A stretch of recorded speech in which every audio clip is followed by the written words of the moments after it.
अकोल्यामध्ये गॅस सिलेंडरच्या रांगेत उभ्या असलेल्या एका व्यक्तीचा मृत्यू झाला। सकाळी सुमारे 9 वाजल्यापासून गॅस मिळवण्यासाठी शंकर शिरसाट रांगेत उभे होते।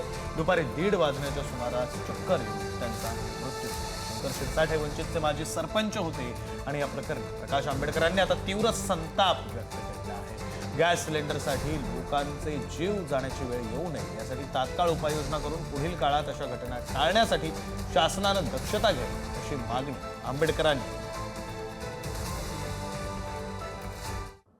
वंचित बहुजन आघाडीचे माजी सरपंच शंकरराव शिरसाट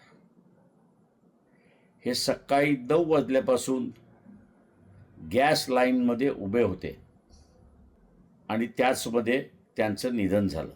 गॅस तुटवडा होणार याची अगोदर कल्पना दिली होती। शासनाने नियोजन व्यवस्थित केलं असतं यांचा जीव वाचला असता। केंद्र सरकार राज्य सरकार या दोघांचा मी असताना धिक्कार करतो।